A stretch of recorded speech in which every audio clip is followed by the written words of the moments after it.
So I want to talk a little bit this morning about the dedication rite of a church, and then playing soldier, and then finally living stones. So first, the dedication rite of a church. Some of you, I know, were present when we dedicated this cathedral, but for those of you who may not have been here, the dedication rite of the church is a really beautiful, beautiful experience. And it begins with water. And so just like in our first reading, water can change a multitude of things. In our first reading, the water that flows out of the temple in Jerusalem goes down the eastern hills to the Dead Sea. And if you've ever visited the Dead Sea, it's kind of like a desert landscape. Nothing really grows there because the water is so salty. And this image in our first reading shows the Dead Sea coming to life. It shows plants growing, fish swimming in the waters. And so the waters that come from the temple are able to change the nature of things. And so true with holy water.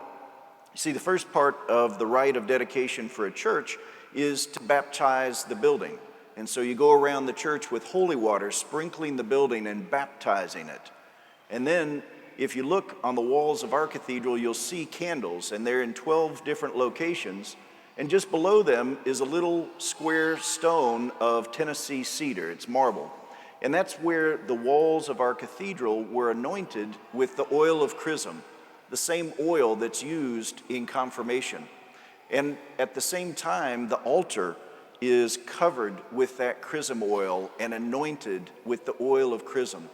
And then incense is placed on the altar in a big brazier. It's like a big hibachi grill. And the incense is burned on the altar as a preparation for offering the sacrifice of the Mass on that altar. And so as the sacrifice of the Mass is offered, we celebrate the Eucharist for the first time in a newly dedicated church. And so if you think about it, the rite of dedication for a church are the sacraments of initiation: baptism, confirmation, and Eucharist. And so the building itself experiences what the people inside it will experience as they're brought to faith and into a relationship with the church. And that's why the building of the church is important.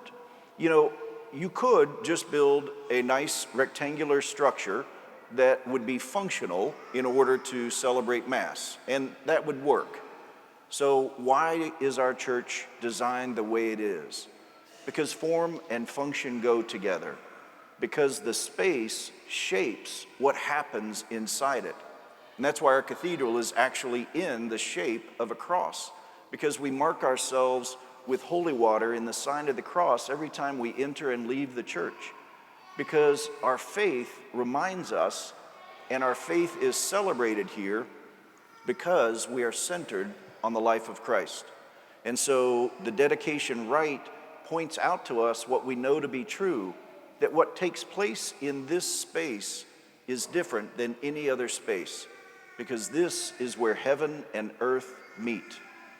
And that's what leads to playing soldier. You know, it doesn't matter what kind of toys you give to your children. If you give them Legos, they will turn them into a pistol. If you give them any other thing, children will turn them into weapons. And it's not because children are naturally violent. I mean, they do wrestle if they're boys, but it's because people want to be heroic. Children practice playing soldier because they want to be heroes. And they see that image of a soldier as someone who is willing to put their life on the line for others. And if you talk to people who served in the military, they will tell you that even bigger than just serving their country was serving for the person to their left and to their right. And that's what heroic nature is, recognizing that our lives are meant for more than ourselves. And when we celebrate heroes, what we're really celebrating is heroic virtue. And the church has a way to celebrate heroic virtue too. We call them martyrs and saints. Those are people who demonstrated in their lives what it means to be fully dedicated to Christ, what it means to be willing to live not for ourselves, but for Christ and for others. And that's why today, as we celebrate our veterans, we need to call to mind all those who have sacrificed for our freedom. You know, we experience a tremendous amount of freedom and prosperity, but it isn't because it didn't cost something. It absolutely did, and there are people who paid the price for us. And so we need to pause today and recognize the price that others paid for us. And it should especially call to mind the price that Jesus Christ paid for us so that we might be free from sin. That's the ultimate slavery, is the slavery of sin, which leads to death. And so that's what leads to living stones. You know, this week I had a chance to visit one of our parishioners who's a veteran. She was a nurse in World War II. She's 101 and a half. She'll be 102 in March. She's amazing. If you've ever met her name's Ruth Coughlin, and she is the most incredible person. And when I was talking to her, I asked her about her time in the Navy as a Navy nurse during World War II. And she said, you know, people talk about it being so awful. I enjoyed it. I thought the structure was very helpful to me. But you know, living stones are what the stories of life are made of. And St. Paul uses that image in the second reading. He says, you are a temple of God. You are living stones. And it's important for us on this dedication of St. John Lateran to see not just the building that the church celebrates, but the faith that is nurtured in that building, the faith of the living stones who make up the church. Now, there's a story about a man, he was a building contractor, and he was very successful. He made a ton of money, but he was known for cutting corners. He would sometimes use cheaper materials than what was specified. He would sometimes just kind of lowball his efforts at work. And he did that his whole life. And so when he died, he went to heaven. He had lived some virtue. And so St. Peter met him at the gates of heaven. He said, welcome. I'm so happy you're here. Let me show you to your new home.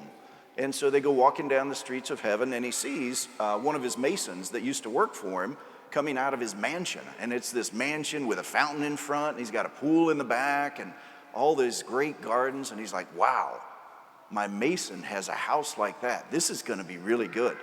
And so they keep walking down the street, and they turn a corner, and they turn another corner, and finally they come to a tar paper shack.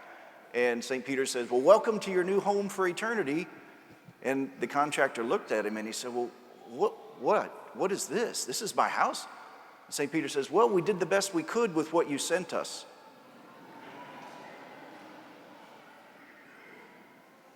We are living stones, and we are being built up into a structure for heaven.